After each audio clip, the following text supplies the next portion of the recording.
I was cleaning the house as usual. Emily had gone shopping, and Jake was at a friend's house. I took advantage of the silence to organize some closets that needed attention for a while. It was then that I found an old shoebox in the back of our bedroom closet. Curious, I opened the box and, among old photos and unimportant papers, I found a letter. The letter was crumpled and appeared to have been written in a hurry. The recipient was Michael, my best friend. My fingers shook as I opened the envelope and began to read. With each line, my heart beat faster and my breathing became shorter. Emily confessed to Michael that she loved him and that Jake was his son, not mine. The betrayal and the lie were there, clear and undeniable, in black ink on white paper. I felt the ground disappear beneath my feet. The room spun around me as I tried to process what I had just discovered. My palms were sweaty, and the sound of my own heart was deafening. How could this be true? Emily and Michael, the two people I trusted most, had deceived me in the cruelest way possible. Minutes later, I heard the front door open. It was Emily, back from shopping. I took a deep breath, trying to stay calm, but the pain and anger were unbearable. I held the letter tightly and went to the living room. She looked at me and smiled, but the smile disappeared when she saw the expression on my face. "David, what happened?" she asked, worried. "This letter," I began, my voice cracking. "What is this, Emily?" She looked at the letter in my hand and turned pale. "David, I can explain." "Explain? Can you explain that you cheated on me with Michael? That Jake isn't my son? How could you do that to me?" My voice was filled with pain and disbelief. Emily started to cry. "David, I'm sorry. It was a mistake, a moment of weakness. But I love you. I always have." "Love? Is that what you call love? Lying to me all these years? Deceiving me about my own son?" I couldn't control the anger. "You destroyed everything, Emily. Everything." She came closer, trying to touch my arm, but I backed away. "Please, David, don't go. We can work this out together." I shook my head, feeling the tears start to well up. "No, Emily. There's no way to fix this. You and Michael, you can stay together and raise Jake. I can't be a part of this anymore," she sobbed, but I turned and went to the bedroom. I grabbed a suitcase and started throwing my clothes into it. Emily stood in the doorway, crying and begging me to stay, but I couldn't. The pain was too much. Every item of clothing I packed felt like a piece of my heart being ripped out. When I finished, I walked past Emily without saying a word. At the door, I looked at her one last time. "Take good care of Jake," I said, my voice breaking. "He deserves to know the truth someday." With that, I left the house. The place I called home was no longer mine. The street was cold and empty, reflecting the emptiness inside me. I walked aimlessly, feeling lost, betrayed and alone. The world I knew had been destroyed, and I didn't know how to rebuild it. That night, lying in a cheap hotel room, I looked up at the ceiling and tried to imagine what I would do next.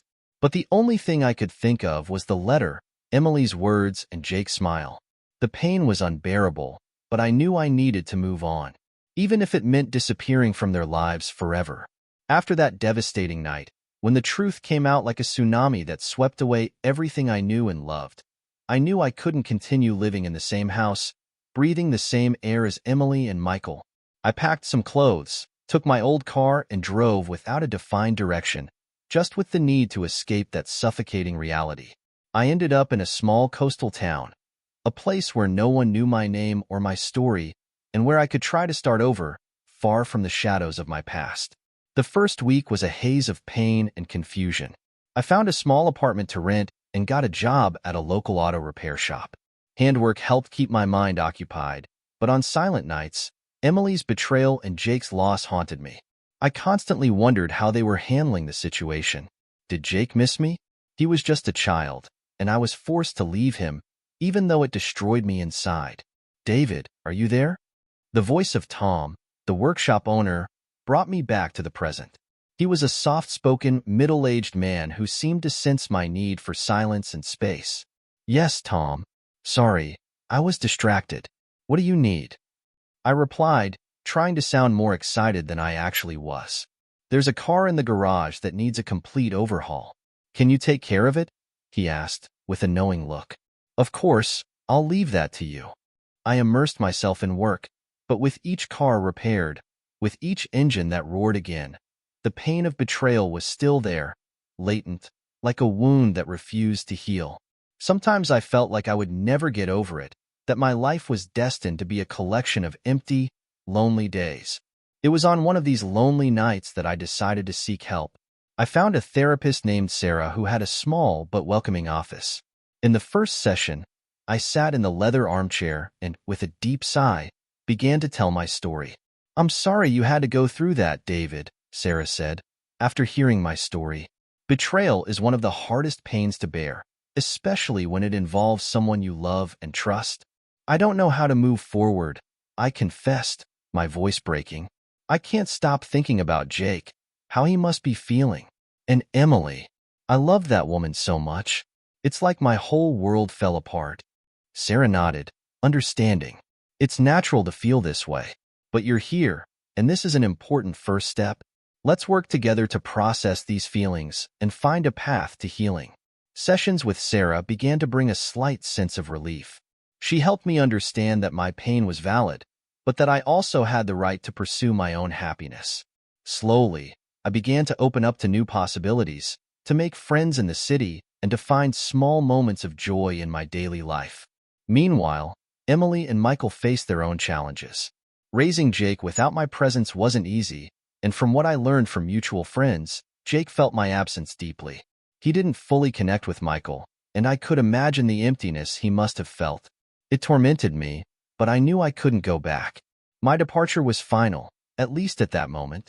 One day, after a particularly intense session with Sarah, she asked me a question that echoed in my mind for days.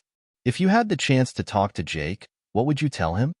The question took me by surprise. I don't know. I guess I would say that I'm sorry for leaving, that he's not to blame for anything, and that I love him more than anything in this world. Then perhaps it's time to think about how you can convey that message to him. Somehow, Sarah suggested, with an encouraging smile. I left the office with that idea rattling around in my head. Maybe, one day, I would find a way to do that. For now, I needed to continue my healing process, one day at a time. And so, the days turned into weeks, and the weeks into months. The pain never completely went away, but I began to find ways to live with it, to move on.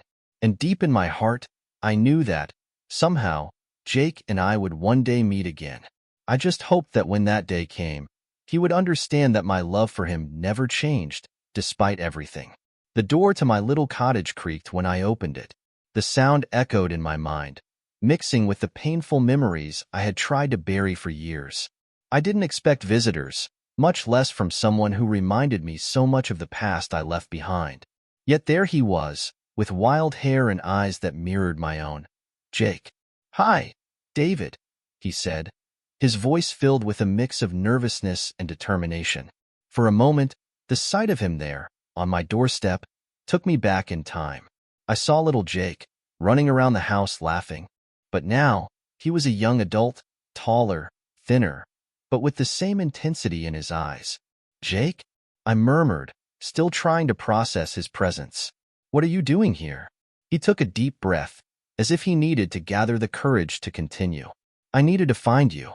I needed to talk to you about everything." I let him in, and he sat down on the worn wooden chair in my simple living room. The environment was modest, with little furniture, each corner reflecting the solitary life I chose to lead. I sat across from him, feeling a mixture of anxiety and hope. "What you want to know?" I asked, trying to keep my voice steady. Jake hesitated, looking down at his hands before looking up at me. I discovered the truth. About Michael being my biological father. He paused, and I could see the pain on his face. "But I always felt like you were my real father. And I needed to see you, get to know you again." A wave of emotions hit me. Anger, sadness, but also a spark of joy. I've always loved Jake, and knowing that he still saw me as his father meant more than anything. "Jake, I don't know what to say." My words came out shakily. "I left you because I thought it was best for you. I thought Michael and Emily could give you a better life."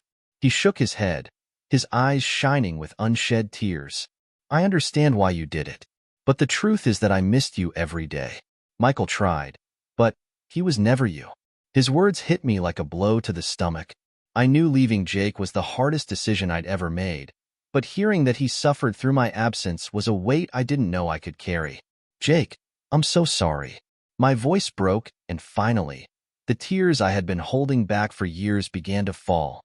I'm sorry about everything. He got up and, to my surprise, hugged me. It was a hesitant hug at first, but I soon felt the strength of his grip. It was as if we were trying to recover all the years lost in that single gesture. I didn't come here to blame you, he said softly. I came because I want to meet you again. I want to have my father back. Those words, simple and sincere, began to heal a part of me that I thought would never recover. We talked for hours, sharing memories, pain and hopes. Jake told me about his life, his dreams, and how he always felt like something was missing. I just wanted you to know that, even though I know the truth, I choose you. He smiled, a shy smile, but full of conviction. You are my father, David. I smiled back, feeling my heart fill with a joy I hadn't felt in a long time. And I always will be, Jake. Ever.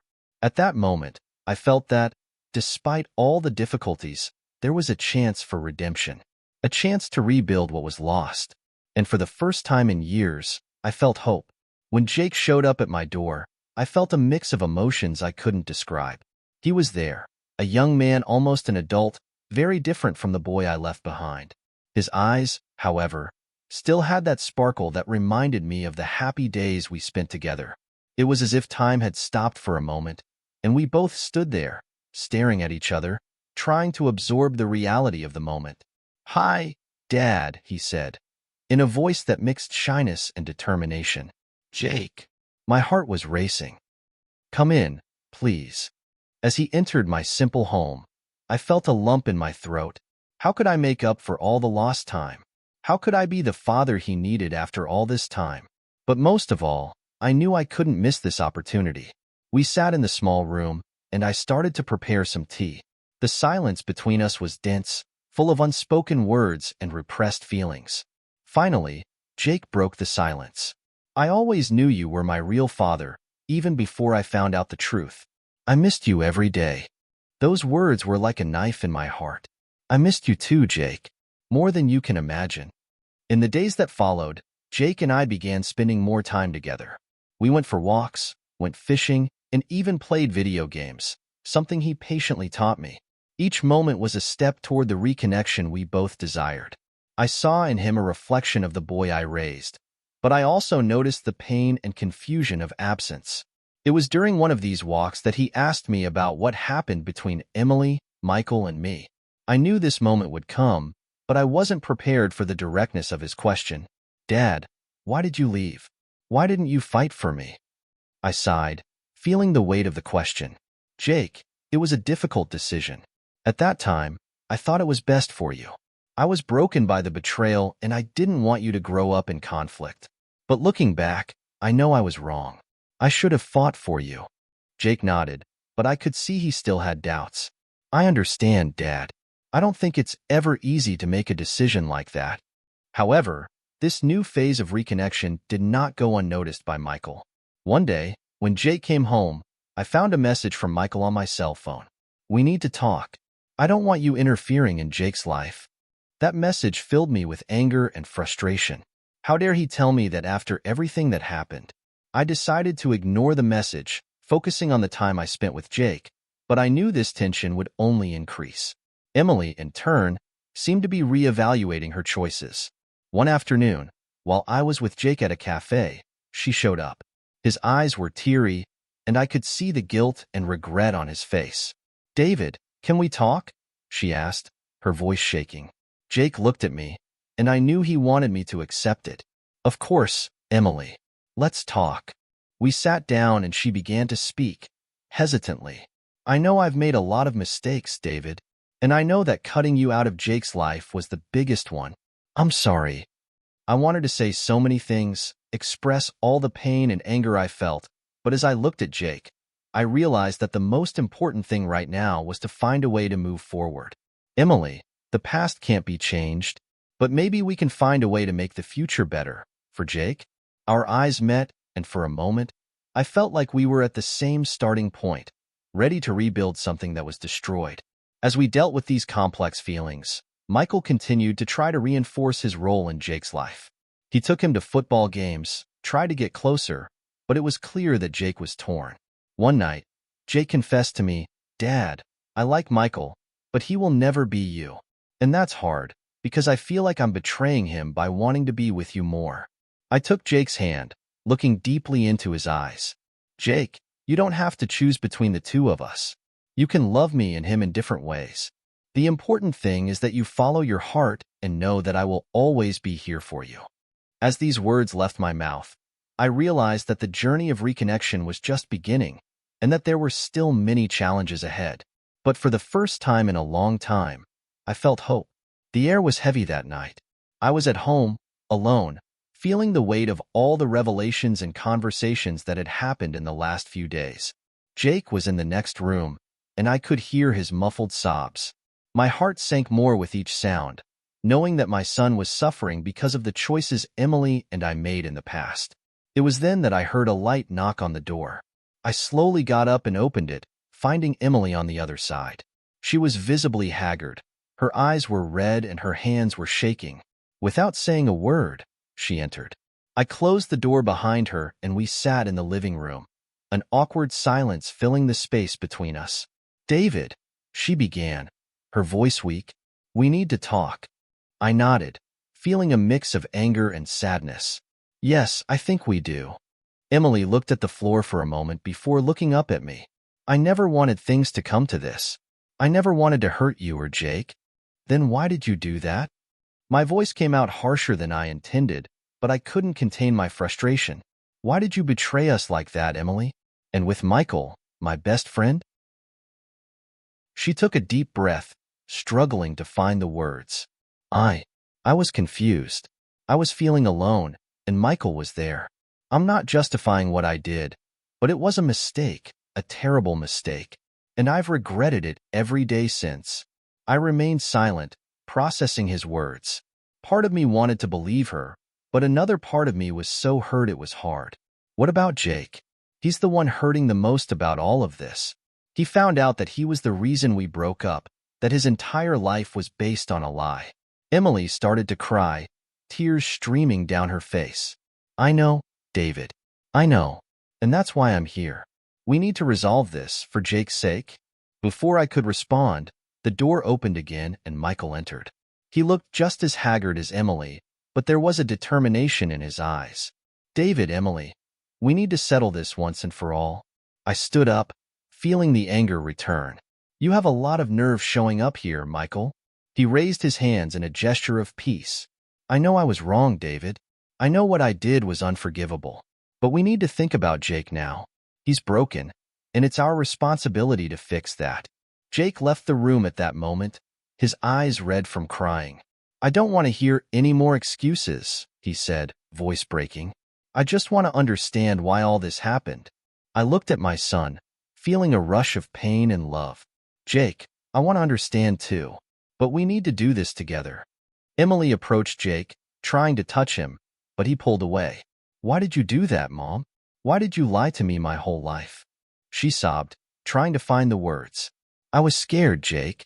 Scared of losing you, scared of the consequences of my actions. But I realize now that lying only made everything worse." Michael stepped forward. "Jake, I know I can't replace what you lost, but I want you to know that, despite everything, I care about you. And I'm sorry for everything that happened." Jake looked at Michael, pain clear in his eyes. "You're not my father. David has always been my father, and nothing can change that." I felt a wave of relief and love upon hearing those words. "Jake, I'm here for you. I always have been and I always will be." Emily wiped away her tears, trying to compose herself. "So what do we do now?" I took a deep breath, knowing that was the crucial question. We need to be honest, all of us. We need to talk, resolve our issues, and think about what's best for Jake. We can't keep living with these secrets and lies. Michael nodded. "I agree. We need to get everything out in the open and find a way to move forward, together or apart." Jake looked at all of us, his eyes full of hope and fear. I just want a real family. I don't care how, as long as we're honest with each other. And so, we started talking. It was a long night, full of tears, apologies, and revelations. But for the first time in years, I felt like we were on the right path. We were finally facing our demons and trying to build something new from the ashes of our past. And deep down, I knew that no matter what happened, I would always be there for my son, my Jake. We were all sitting in the living room, the air tense like a rope about to snap. Jake was next to me, his shaking hand resting on mine, while Emily and Michael were on the other side of the coffee table. I could see the regret and pain in their eyes, but I didn't know if I was ready to hear what they had to say. Emily was the first to speak, her voice fragile, almost a whisper. David, I know I can't take back what I did, but I need you to know that my relationship with Michael was never what I imagined. I was lost, confused, and I made a terrible mistake. It was always you, David. I've always loved you.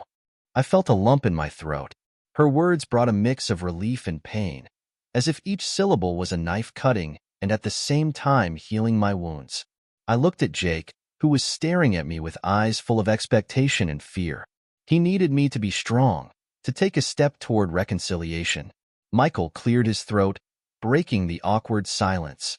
David, I'm so sorry. I never should have gotten involved with Emily. I thought I was in love, but I realize now that I was just filling a void. You were always my best friend, and I betrayed that trust. I'm really sorry. The sincerity in his words was palpable. For a moment, I saw the man who was once my best friend, not the traitor. I took a deep breath, trying to organize my thoughts. Michael, I can't say this is easy to hear, but I accept your apology. What matters most right now is Jake, and he needs stability. Jake squeezed my hand tighter, and I saw a small spark of hope in his eyes. He turned to Emily, his voice cracking with emotion. Mom, I don't want to lose any of you. I know things have been hard, but I need my dad. My real dad. Emily nodded, tears streaming down her face. I understand, Jake, and I want you to be happy, for all of us to be happy. David, if you're willing, maybe we can try to start over. Not like before, but in a new, stronger way. I looked at Emily, Michael, and then Jake. Each of them represented a piece of my past, but also a chance at a different future. I'm willing to try. But we need to be honest. We need to work together to make it work. Michael stood up, his expression resolute. I'm going to step aside. Jake, I'll always be here for you. But I understand that you need David right now. I'm going to give you space so you can rebuild what was lost. Jake ran to Michael and hugged him, tears streaming down his face. Thank you, Michael. I know you always wanted the best for me. Michael hugged Jake to him, before letting go and looking at me. David, take good care of him. He's a good boy. I nodded, feeling a huge weight lifted from my shoulders. I will, Michael. Thank you for understanding. When Michael left, there were only the three of us left in the room. Emily reached out and held my free hand, bringing us together as a family for the first time in years. Let's try, David. Let's be the family Jake deserves. I looked at Jake, who was smiling through his tears, and felt a wave of love and determination fill me. Yes, let's go, Emily. Let's start over.